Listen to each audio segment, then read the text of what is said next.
Okay, so you've got the Chris's session earlier. You're working with people from all over the world. It's incredible what is able to be done.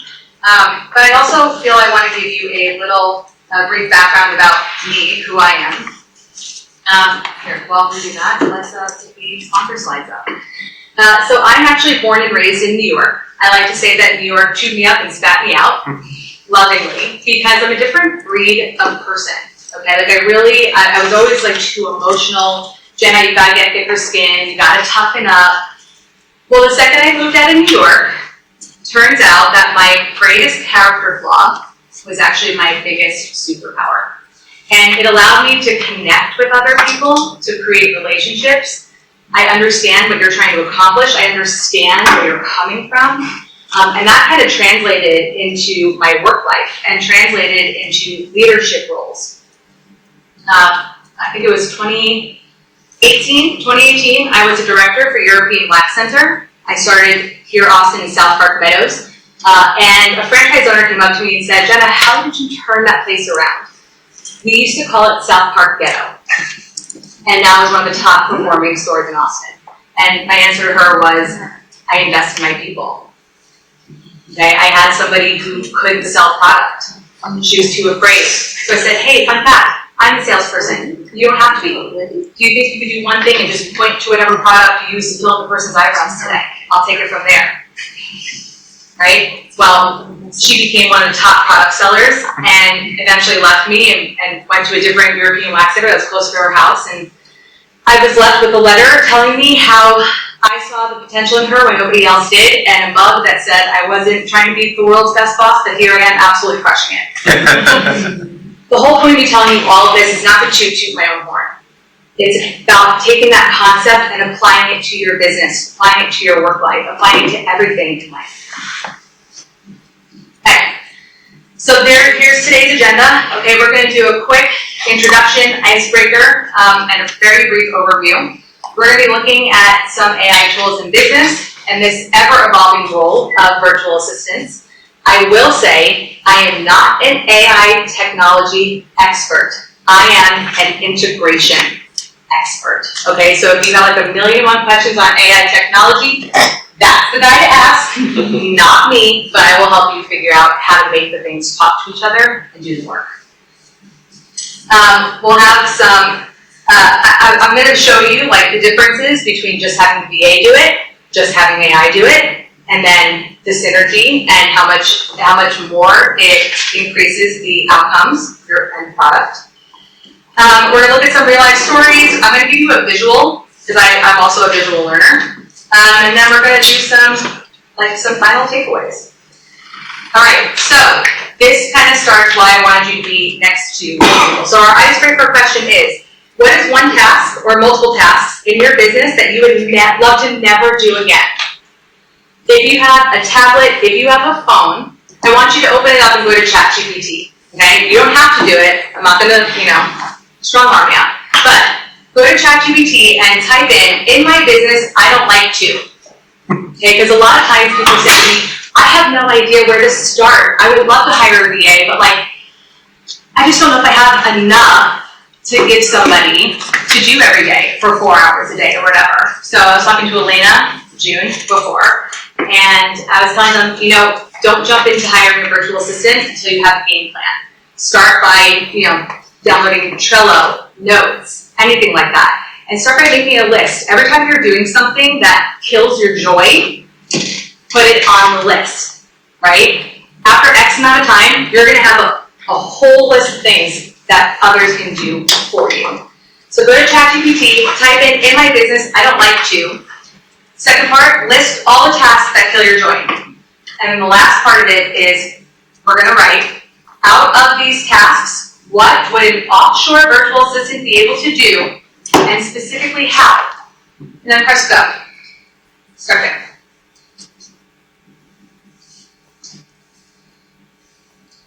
All I need is for one person to do this. But if you don't, I think I didn't come prepared. I've done that before, actually, this exact scenario. I don't have memory turned on chat, so it couldn't tell me anything about me, but I was able to tell it stuff that I know I don't like to do, and it was able to give me some other ideas. But love that you brought that up. In ChatGPT, you can literally create different personas. Okay, like this is who I am today in this business. This is who I am in this business, right? These are the messages. It may not store all the memory, but you can create different personas and acting like this, spit out. That's what I see. Has anyone done it? I would say calendar management is horrible. Switch off of Outlook. Okay, I did an example for us. In my business, I don't like to chase my clients down for documentation. Okay, I don't like to follow up with potential clients where they're not my ideal client profile. I hate that. I'm like, I might be able to get this person, but I feel like it's kind of a waste of my time, energy, and effort. I don't like to remember to do social media posts multiple times a week. And I also, when I do those posts, hate having to sit there at the end of the day when I'm trying to spend time with my husband and my son, needing to reply to these so I can make sure that the algorithm is working in my favor and, and people are actually seeing me. I hate doing all these things. So out of these, what can they do and how? Like, this is how you start. What can they do? Follow up with clients through email, SMS, or phone calls. Hey, send automated reminders using Gmail templates, HubSpot, CRMs like ClickUp, Monday. Friends, you have everything you need right here. When I do discovery calls and strategy sessions with my potential clients, I am my biggest, I squash my own dreams sometimes, right? It's like someone will be like, oh, I really need a VA to do this, this, and this. And I go, you don't need a VA to do that. Here's the AI tool to do it. Because ultimately, I want to be in a position, I thought about what do I want to be when I grow up, right? I think I change my mind every second. And the underlying theme was business advisor. But everyone and their mom is a business advisor these days. So I want to take it one step further of not only am I able to do business advising, but when we come up with this hypothetical game plan, I have manpower to execute that game plan. Right? So now we're literally going to be working on growing your business or whatever it may be, because you now have a second person to basically body double it. Okay. Go back to full screen on this guy. So the reason I wanted to have you do all that, work for me, there we go. Because whenever you're starting, if you're a solo entrepreneur, if you're a serial entrepreneur, whatever it may be, if you're thinking about it, when we start off, we are marketing, we are sales, we are operations, we are customer service. We are everything in one person. And I don't know about any of you, I'm still pretty young, could be 37, but I don't have enough mental capacity, time, energy. I'm a mom, I'm a wife. I don't have the time to do it all. And even with a virtual assistant, my personal assistant, I still don't have time to do it all. But I will tell you that ever since I got my virtual assistant, my personal assistant, my life has completely changed. And I have a real life example that I already told Lena about earlier today. Real life example that just happened today in this presentation. Okay, so AI tools in business, I want you to think about it as a Swiss Army knife. Chris teaches classes downtown Austin. I've been to, I think, almost every single one of them since I met him, except one. Every single time I go, I leave feeling energized, excited, I have new ideas, and the very next day I feel depressed, upset, because I have no idea where to start. I'm like, I'm gonna do this, I'm gonna do that, but there's a million AI tools out there. Okay, there's a website called There's an AI for That. Bookmark it, because if you ever have a thought and you're like, I really hate doing this, I wonder if there's an AI for that.com. Bookmark it. It's a Swiss Army knife. From customer service to chatbots. I love the idea of chatbots. Okay, I don't want to have to answer my clients' very basic questions that I've already listed on the website. I've already gone over with them in the discovery call and the whatever. I want to answer those questions. I don't have time. It hurts me. It hurts my brain. Hence chatbots. Go to the website. Hey, how much or what is the estimated delivery time of my product, right? What is this? Boom, AI's got it. But what if there's a more complex situation? How many of you love going to websites, typing in the chat box, saying, I have a problem, and they say, here's one of these, I can help. And you're like, oh my God, let me try calling, right? It's so frustrating. Chatbots, fantastic. AI technology, fantastic. Humans, personal touch. The synergy of the two, that's what makes you next level. So the evolving role of virtual assistants. More than half of the people that I employ probably have more degrees than I do. Okay? Just because they're overseas, they're offshore, does not mean that they are not educated, intelligent, and just as capable, if not more capable. Okay? They understand this growing, ever-changing world, okay, probably better than I do. Like I said before, I'm a person that believes I don't know everything, and I want to learn. My VA company is very different than other VA companies. I don't believe in offloading the grunt work onto someone and saying, June, do this. Okay. Did you do it? I don't like it. Do it again. Does that trigger anyone? Does that seem like a leader you had in the past that shouldn't have been in leadership? But if I was like, hey June, I have something that I have to get done. I only have an hour to do it, and I think you would probably do this better than I would. Would you mind please putting this together for me? Yeah, absolutely. Thank you so much. I get it back, and I'm like, ooh, real quick, I noticed something because ultimately I'm the expert in the situation, right? I want to make sure that that's super clear. I'm the expert in the situation. And kind of tangenting here for a second. When you had your first job, did you know everything? Did your manager maybe teach you incorrectly? Did you make a couple of mistakes before you got it right? Do you think you can extend that same grace to somebody else when they're working for your business? Because when June hands it back to me and I'm like, by the way, I scanned this QR code and it brought me somewhere else. Do you mind going back in and fixing it real quick? Oh my gosh, yeah, so sorry. Not a problem. I just appreciate your help. Just that starts building a relationship with this person. And now it's not just about offloading the grunt work, but I'm also tapping into somebody else's skill set and expertise. And what I was talking to Elaine about before is when you have too many visionaries, nothing gets done. Okay? You need people with opposing skill sets. I'm a visionary, and I'm like this all the time. And I say, Carmel, we have to do this, we have to do this, we have to do this. She goes, great, love it, love all these ideas. Can you give me a priority list? Girl, this is why I have you. Right? She keeps me in check, because I need it. So why VAs matter in today's era? Like we said before, AI crunches data, but the VA builds relationships. Okay? You can automate a lot of this stuff using AI technology, and I'm going to tell you if you can or if you can't. But ultimately, we want the human touch still involved, because when AI takes over, what are we left with? You're looking at it. Each other. That's what we're left with. Okay.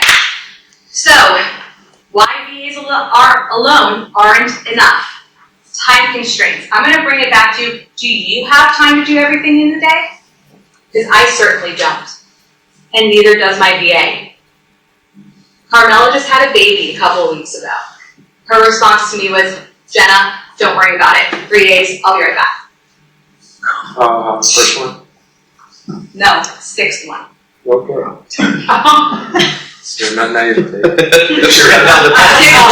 sure she's got it down pat. But the point being, that was her mentality. She just had a baby, newborn. Jenna, please, I don't want to be replaced. I don't want my job to go away. Give you 3 days and I'll be right back to it. Not having an experience with VAs, do you get the same resource each time? Are you assigned a particular person? No. So I personally have like one of those custom recruiting VA companies, again, dime a dozen, right? So everyone's gonna say, we do custom recruiting. I do take it one step further. I do the custom recruiting, but I start at the beginning, and like in my discovery process, I do ask you like the why behind why you started your business, what guides your decision making, because what I'm trying to uncover there, bringing me back to New York, treat me up and spat me out, that's my greatest superpower.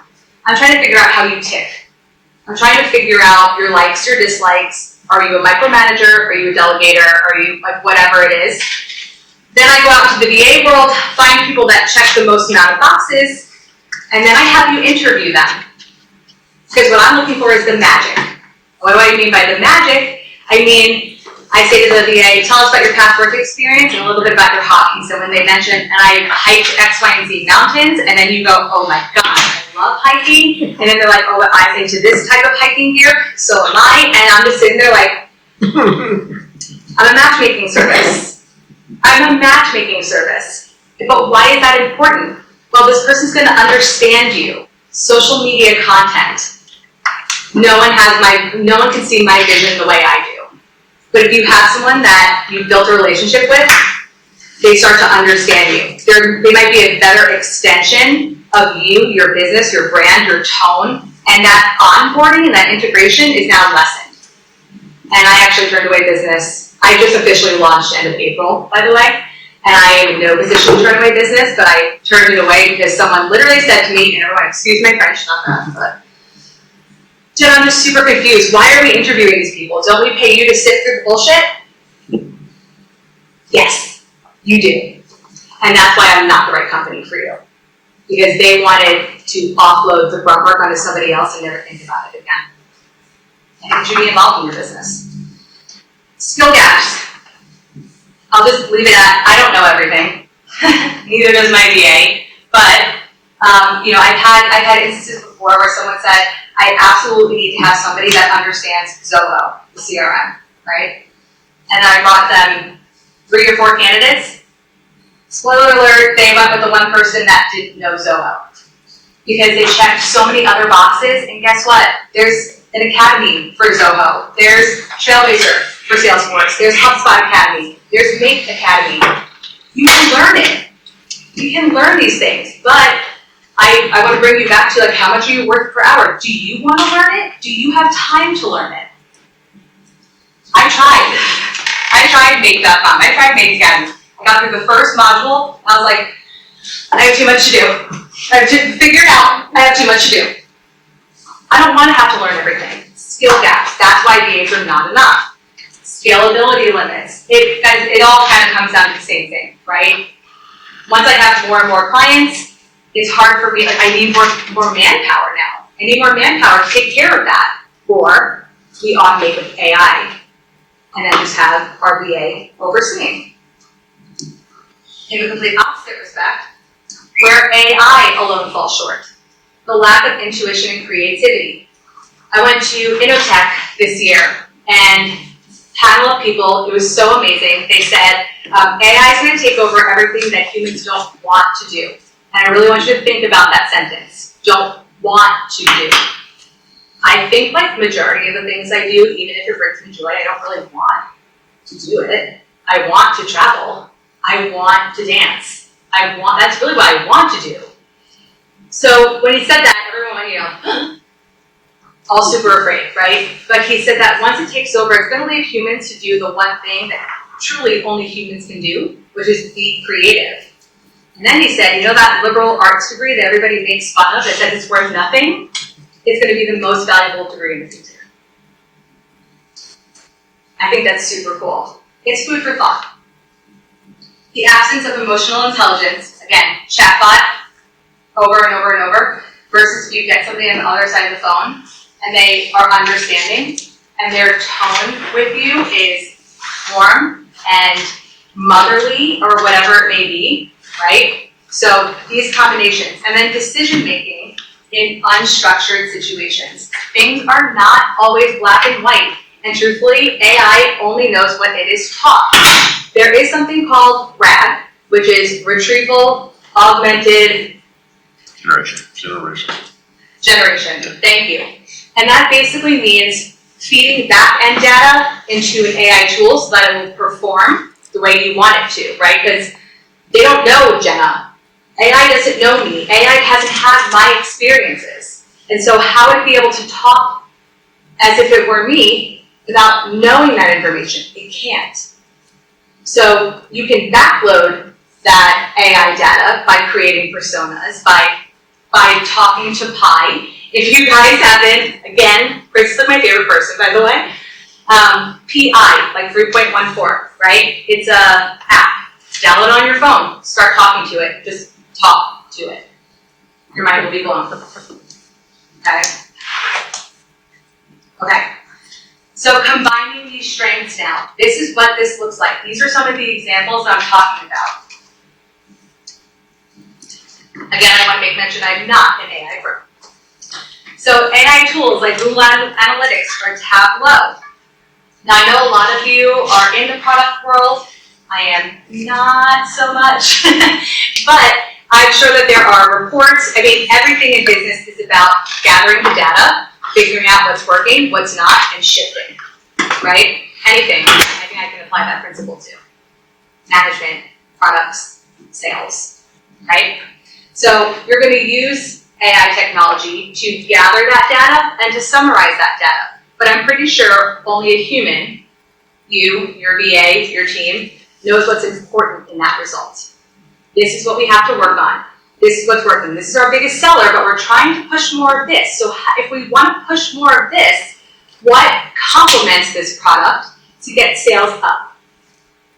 You can continue to ask AI those questions, but you might not get the results that you want. Hence my whole pitch in the beginning. AI is great. It does things for us in the blink of an eye. And we spend all that time repurposing. We repurpose that time figuring out how to actually prompt it.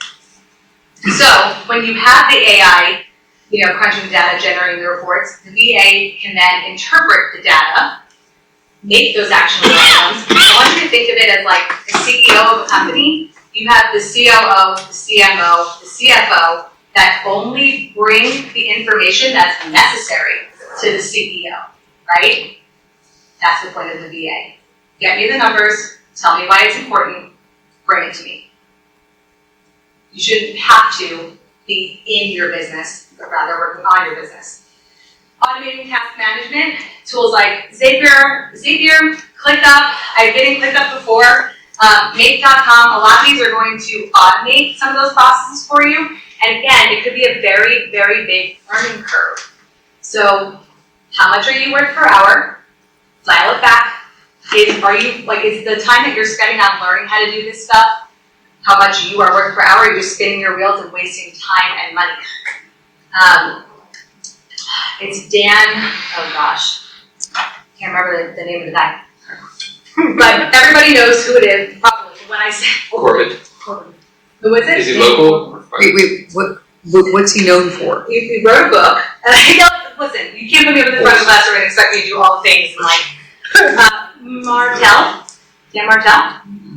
What was the book about? Well, I was trying to give you the phrase, because I just pigeonholed the phrase, which is, like in the beginning, you are very willing to trade your time for money, but then eventually you figure out that you want to trade your money for time, because time is the most valuable thing that we have, right? So when we're young, we're like, yeah, I'll work all night, give me that paycheck.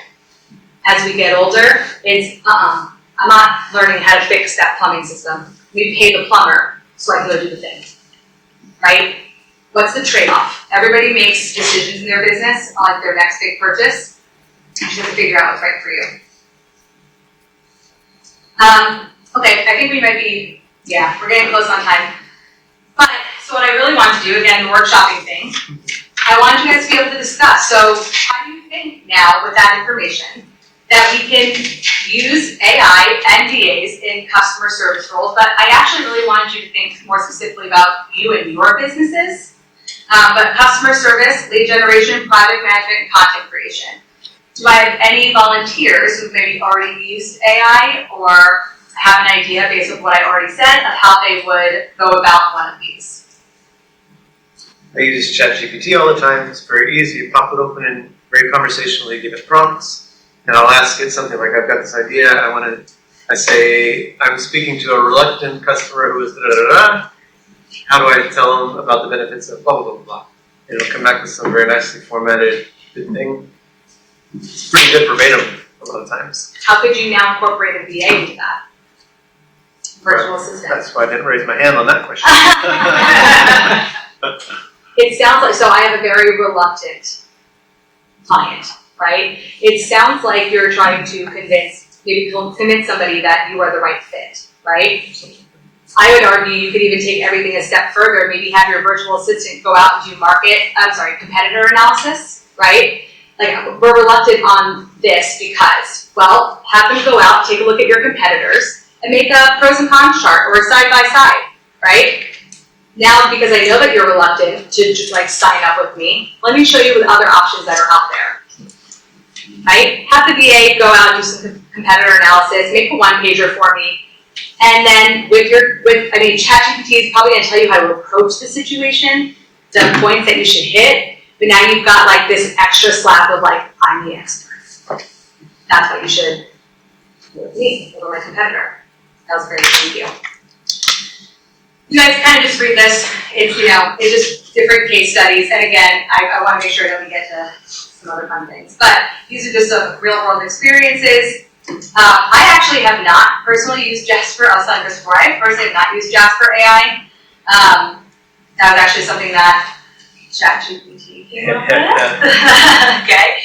But there are so many different, like I said, there's an AI for that. You gotta look at Pi. It's an emotional intelligence AI, so it's going to start listening to the way that you talk and responding to you in very similar ways. It annoys me sometimes because I'm like, oh, I say too many times. But again, it's the whole social media content or whatever it may be. If you have the AI generate these things, and then if you're working with someone, especially like I said with my company, who understands who you are and your tone and how you would respond to something like this, then you could have AI generate the content and then have your VA go back, because what's the whole, I don't want to sound like ChatGPT. You shouldn't sound like ChatGPT. You should be your authentic self, right? But after working with the VA after a certain amount of time, ChatGPT, it's done, sends it over to a VA, they make it sound like it came straight from Jenna's mouth, and then we post it. But I was here while that was happening, okay? Okay, so this is the visual that I was telling you, okay? Now, we start at the bottom to get this multiplicative effect, right? So, we want to find the AI tools to automate that grunt work. This is what I was talking with some of the people at lunch today. This is why I don't believe in just offloading the grunt work. That's what AI is for, okay? So you can just offload the grunt work to a VA. There's a ton of companies that do that. I say, let's figure out those mundane tasks. Let's figure out, either you figure it out or you hire a VA to figure out the AI technology that automates this for you. Why do we do this? Because now the VA isn't burdened with that grunt work, but now you're able to start delegating more. Okay, it's systemize, automate, delegate. So now you're starting to be able to delegate those higher level tasks. What I mean by that is I can automate all my email sequences, but now as my business starts to grow, I'm going to want Carmel to start taking over those discovery calls. I don't want to do that either. I want to collect the paycheck. That's what I want to do, right? So once you start delegating those high value tasks, I guess it's your business, high value tasks to your VA, that is when you get the multiplicative effect. Because now I get to go to San Antonio, to Houston, travel here, speak there, do this, and everything's just kind of coming together. Okay, that's how we exponentially grow. Here are just some tips for onboarding a virtual assistant with AI. Okay, I love this one. I love telling people, if you have something in your head and you can't get it out, what makes you think somebody's going to get it out for you? Okay, like nobody is a mind reader. You have to do the work. Create the step-by-step instructions. Jenna, I don't know where to start. Loom is really, really great to start. Okay, just talk into videos. The different training materials can be in paper form. It could be when you and your VA get onto Zoom and you press record. And you say, I just want to show you how to do this process real fast. Save it, put it in a folder. You do Loom videos, save it, put it in a folder. What you're doing is you're creating your online digital library of training, and it doesn't matter if you're working with this VA, this company, my company, you have an online digital folder of digital training that now you could say, here, go watch this, come back when you're done. Put the work in first, then find the person to do the things. Okay, yep. Again, gradually, okay, I want to bring it back to your first job. Don't just dive headfirst in, baby steps until we get the process down. And then constantly talking to your person. The action steps. Open that Trello board, start writing down those repetitive tasks. Choosing the right AI tools. Ask AI what the right AI tools are. They'll tell you, but ultimately you're also going to want to go in there and play around with it yourself because you want to make sure it's user-friendly, right? Create those SOPs and workflows, track the progress. And like I said before, it's all about collecting the data and shifting where you need to. And then I'm about to hire a go high-level expert VA because I know how to do it. I know how to create sequences. I know how to talk to people. I don't want to do it. So, like, I'm about to hire someone who's a go high-level expert so that I don't have to teach this. Here are just a couple of AI tools. I know somebody had asked in another session, like, what are some tools? Where can we find VAs? And I do apologize, I did this like really late last night, and I'm not supposed to pitch, but it made it in there that somehow my company is like the best one out there. I don't know, but weird. AI. I don't know how that got there. But this one I kind of want to, leave you with. And then this right here is my real world example. I was in another session earlier and I said, that's so smart to have the QR codes there. I immediately just opened up my phone, texted Carmela and said, hey, I need you to make me 2 QR codes. One that brings people to LinkedIn, one that brings people to our website where they can book directly. I had it in my email in 5 minutes. Okay? Second part of this, which was super funny that I want to let you guys know, I told another gentleman about the VA software that we use to track our VAs, to monitor their activity and everything. And it just so happened that he sat in front of me in the next session and he was looking at it. And I was like, yeah, that's awesome. And I told Carmela about it. And she goes, you know what? We should set up some affiliate links. This way, as you continue to give out this information, maybe you can earn on the side too. Would you, any of you, the manager that you hated, would you give any sort of like additional advice to them to make their lives easier? Carmela and I are like this. We workshop. I don't know everything. By investing in a relationship with my virtual assistant, she is now my trusted partner that is equally as invested in seeing me succeed as I am. Okay, I didn't think about affiliate. I said, great idea. Get that going. I can't make this work. They're both the same, right? The second one doesn't seem to work. Which one? Either. I think It you could be can the see background. it. Because I did scan it. I'm crazy for a lot of that. It's the lighting. Oh. LinkedIn worked. It actually works on this monitor. Yeah. Yeah. Contrast. These are contrast on. I'm gonna start getting things Not an alarm. Oh yeah, there we go. So yeah, the first one is LinkedIn. If you just want to do LinkedIn friends, the business dating world. And second one is to my website. You'll see a big button in the middle that says book now. What is the URL Say it again. to your website? What's the website address? It's projectoutsource.co. I had t-shirts made, side note, because people say .com. I said, no, .co. And then I was at Ross one day, and the cashier said, well, .com is too common. I was like, oh, that's it. I got t-shirts made that said, it's .co, because .com is too common, and building your business should be a co-collaboration. If you're looking for business advising, marketing strategy, I do for free, but we have manpower to do it. Question? Yeah. Can you give some examples of where you've used Zapier for integrating between apps? Yeah, no, I can't actually, because I haven't used Zapier, but I will tell you that I can give you an example of Make.com. So Zapier is the name brand. Make.com basically works the same way. It's more powerful. It's just a more powerful tool, but it is very involved. So the example I can give you on Make.com, and actually if you look up Helena Liu on YouTube, she is a rock star and teaches you how to do these things as well. But Make.com is about setting up like your operations. They all kind of talk to each other. There's a trigger action, and then you're going to set up conditions. So you could do like the one that Chris has showed me in the past is it starts with a Google, we'll start here. It starts with a Google spreadsheet. If I add a news article to the Google spreadsheet, that gets sent over to Perplexity AI.